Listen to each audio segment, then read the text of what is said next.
Good evening students. Hope आज तक जो मैंने आपको ह्यूमन रिसोर्स मैनेजमेंट में परफॉर्मेंस अप्रेजल के बारे में बताया है वो समझ आ गया होगा। परफॉर्मेंस अप्रेजल्स के मेथड्स हम कर रहे थे, तो जिसमें हमने ट्रेडिशनल मेथड्स जो थे वो कंप्लीट कर लिए थे। Now modern methods of performance appraisal. Modern methods of performance appraisal में सबसे पहले बारी आती है बार्स की। ठीक है, बार्स मीन्स behavioral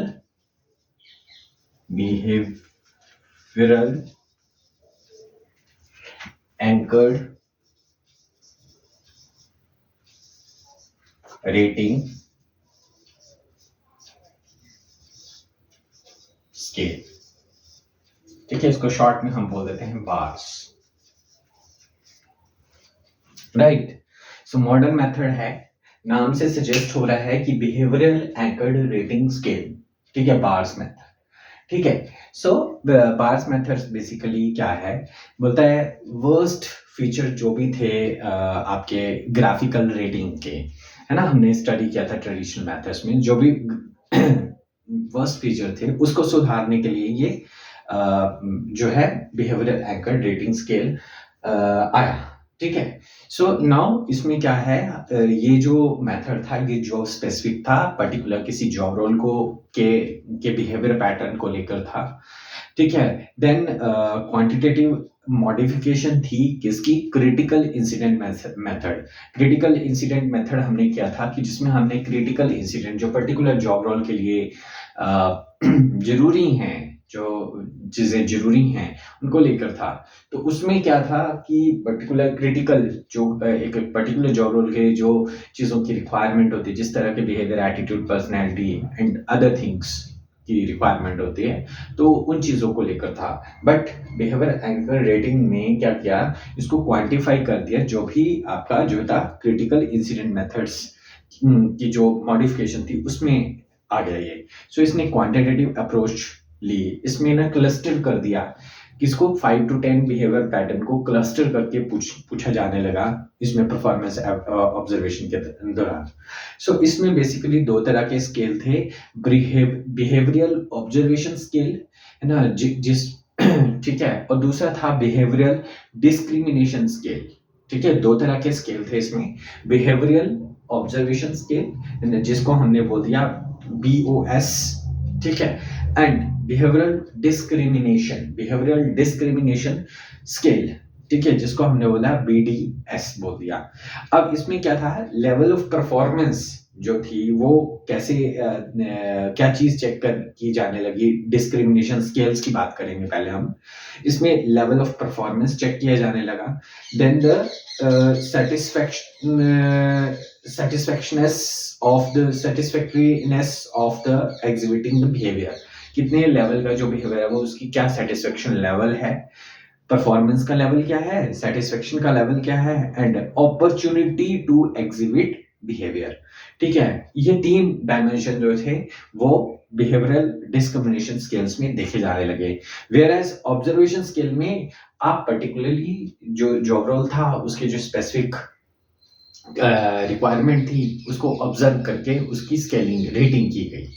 ठीक है, मेन जो वो था कि जो भी आपने जो भी उसमें पॉइंट्स नोट किए बिहेवियर्स को लेके।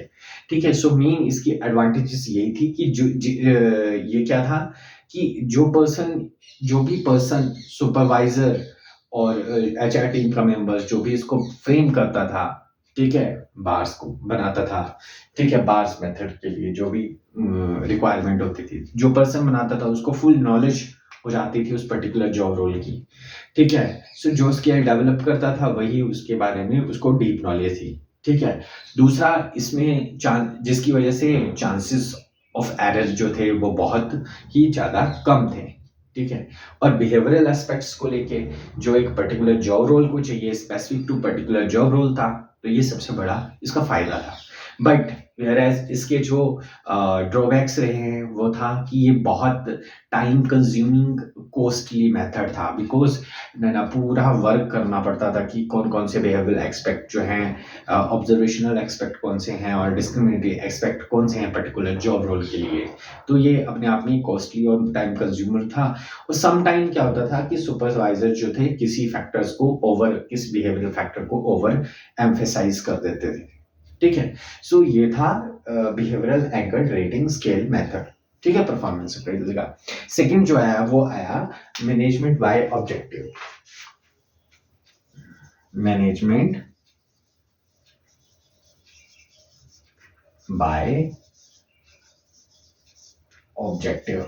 मैनेजमेंट बाय ऑब्जेक्टिव, इसको शॉर्ट में हम एमबीओ बोल देते हैं, मैनेजमेंट बाय ऑब्जेक्टिव। ये जो मेथड था ये जो था पीटर ड्रकर ने बनाया था। और इसमें क्या था, इंडिविजुअल गोल्स से ऑर्गेनाइजेशनल गोल्स के बारे में डिस्कस किया जाता है। एक पर्टिकुलर इंडिविजुअल के क्या पर्टिकुलरली वर्क को लेके गोल हैं टू द ऑर्गेनाइजेशनल गोल तक को देखा जाता था।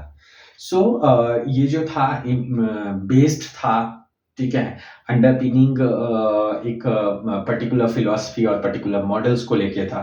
इसमें जो है ये एक कॉलेजियल रिलेशनशिप, ऑर्गेनिक कॉलेजियल रिलेशनशिप्स को लेके बना हुआ था मॉडल, जो पर्टिकुलरली किसी एक पर्टिकुलर डिपार्टमेंट में जो पर्सन काम करते हैं उनके एम्प्लॉयज के साथ इंटरेक्शन होता है, सुपरवाइजर के साथ, हायरार्की में किसी भी पर्सन से या कलीग्स के साथ, पीयर्स के साथ या सुपीरियर्स के साथ, तो उन्हीं के ऊपर ये बेस्ड था। सेकेंडली इसने ऑप्टोमेस्टिक फिलॉसफी यूज की, जिससे क्या है एम्प्लॉयज जो थे, जो इंडिविजुअल था वो मोटिवेट होता था। ठीक है, राइट। सो ये था। और तीसरा जो मेन वो था, इसने लीडरशिप थ्योरी को बहुत अच्छे से स्टडी किया। अब क्या हुआ, जो leadership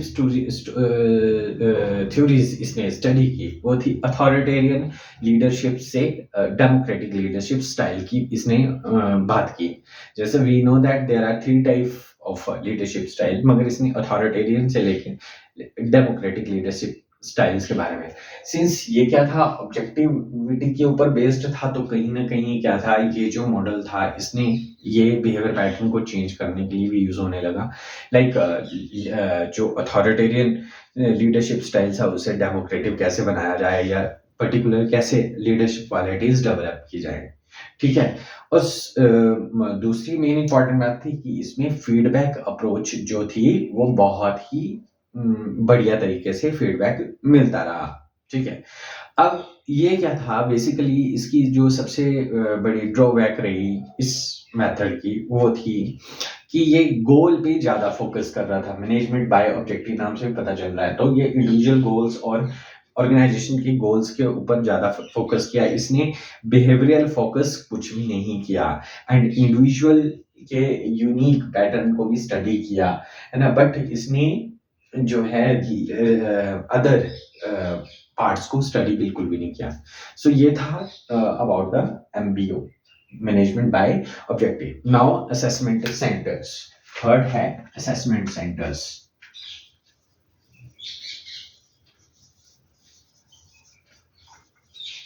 assessment centres, basically assessment centres क्या थे, ये क्या थे, कंटेंट वैलिड वर्क सैंपल थे, कंटेंट रिलेटेड वर्क सैंपल थे। इसमें हर जॉब रोल का पर्टिकुलरली क्या क्या उसकी रिक्वायरमेंट्स हैं, उस पर्टिकुलर जॉब में किस तरह का एटीट्यूड, बिहेवियर और क्या स्किल्स, हर चीज जो थी इन असेसमेंट सेंटर में कंटेंट में रिटर्न थी। ठीक है। सो इसने 3 चीजों को, इसकी कैरेक्टरिस्टिक्स थी, that is multiple mean of assessment. इसने बहुत तरीके के जो है असेसमेंट के पैटर्न डेवलप किए।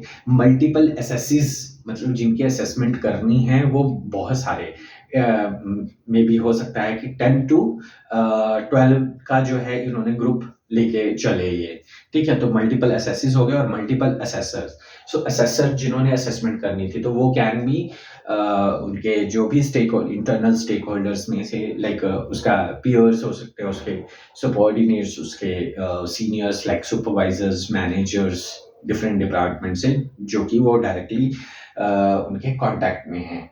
ठीक है। सो वो असेसमेंट सेंटर में ये चीज़ें जो थी क्या होता था कि टेस्ट किया जाता, तो कैसे किया जाता है, जैसे इन बास्केट टेस्ट किया, है ना, या लीडरलेस ग्रुप डिस्कशंस, बिकॉज इस तरह का जो मेथड था वो उनके लिए यूज किया जाता था जो लोअर लेवल पे हैं, लो लेवल एम्प्लॉयज हैं, बिल्कुल लाइन एम्प्लॉय हैं, ठीक है, उनके लिए जिनको हमने मैनेजरल स्किल से कोई भी उनका रिलेशन नहीं है, या उनका जो काम था वो पर्टिकुलर मशीन ऑपरेटेड था, है ना, ऑपरेशन से रिलेटेड था, प्रोडक्शन से रिलेटेड था, मगर मैनेजर डिसीजन से कोई लेना नहीं था। तो उनके लिए ये मेथड्स जो हैं वो तब बेनिफिशियल हुए कि उनको कैसे हम अपलिफ्ट किया जाए, उनको कैसे हम ऑपरेशन से उनको कैसे एक मैनेजरल डिसीजन लेवल पे लेके आए, उसके लिए ये मेथड। सो इन बास्केट इसमें क्या है, छोटे छोटे टेस्ट हुआ करते थे, लाइक इंटरव्यू कंडक्ट किया या मैनेजमेंट गेम्स, है ना, थोड़ी सी एक्टिविटीज सॉफ्ट स्किल से रिलेटेड, सोशल एक्टिविटीज, इस तरह से एक्टिविटी इंट्रोड्यूस की गई। Then leaderless group discussion, because जो मैनेजर्स होते हैं उनको अंडरगो वेरियस न्यूमरस मीटिंग्स, ठीक है, डिस्कशन करने होती हैं, कहीं ना कहीं कोई प्रॉब्लम है तो उसका सोल्यूशन, सो वो क्या है, ग्रुप को लीडरलेस डिस्कशन करवाई जाती है, ताकि, है ना, और उसमें बाद में जो है ये लोग जो है क्या करते थे, रेट करते थे, ठीक है, रेट करते थे, क्या रेट करते थे, उनकी परफॉर्मेंस को, जो भी एसएससीज थे उनकी परफॉर्मेंस को। सो 1 और 2 जो बेस्ट आउटकम्स जिनकी रहती थी उन्हीं को आगे प्रमोशंस के लिए देखा जाता था, उन्हीं का परफॉर्मेंस, और रेट करने के बाद उनकी जो है प्रॉपर पॉइंट्स दिए जाते थे, लाइक 2 ग्रुप हैं तो 2 ग्रुप में एक ग्रुप जो है वो क्या करेगा कि उनको परसेंटेज देगा, और दूसरा ग्रुप जो है वो उस परसेंटेज को कन्वर्ट करेगा रेटिंग में। तो असेसमेंट सेंटर्स में ये हुआ करता था, इस तरह से परफॉर्मेंस अप्रेजल किया जाता था। Now the next one is 360 degree appraisal. 360 degree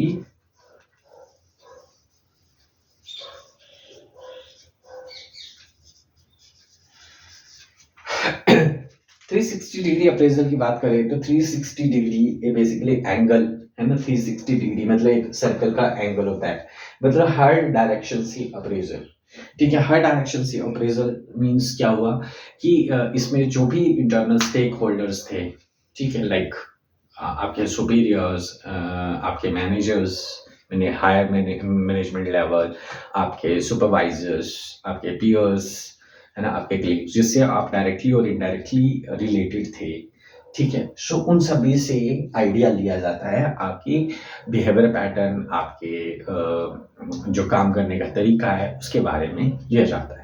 so that is known as 360 degree appraisal, है ना। सो ये बेस्ट वे था किसी भी पर्सन को फीडबैक देने का, है ना, appraisal degree feedback appraisal, sorry यहाँ पे फीडबैक आएगा, फीडबैक अप्रेजल, फीडबैक अप्रेजल, ठीक है। तो फीडबैक जो है हर कोई अपने अपने एंगल से फीडबैक देता था कि क्या चीज, कौन से एरिया है जहाँ पे इम्प्रूवमेंट की जरूरत है, ठीक है। देन नाउ आज के डेट में 360 की जगह पे हम यूज करते हैं 720 degree feedback appraisal, feedback appraisals, ठीक है, 720। इसमें क्या है, not only internal stakeholders but external stakeholders, external stakeholders भी इन्होंने यूज किए, लाइक कस्टमर्स हैं, एम्प्लॉयज, जो डीलर्स हैं, उनको भी अप्रेजल के लिए, फीडबैक देने के लिए जो है इन्वॉल्व कर दिया, तो 720 degree appraisal. So these are the 5 new modern methods of performance appraisal. The first one is behavioural anchored rating, जिसको हम बार्स भी बोलते हैं। Then management by objective MBOs के नाम से जाना जाता है। Then assessment centers, then 360 degree feedback appraisal and 720 degree feedback appraisal. So hope मेरी ये वीडियो आपको पसंद आई होगी, तो मेरे चैनल AKM मैनेजमेंट क्लासेस को लाइक, शेयर और सब्सक्राइब करें। Thank you.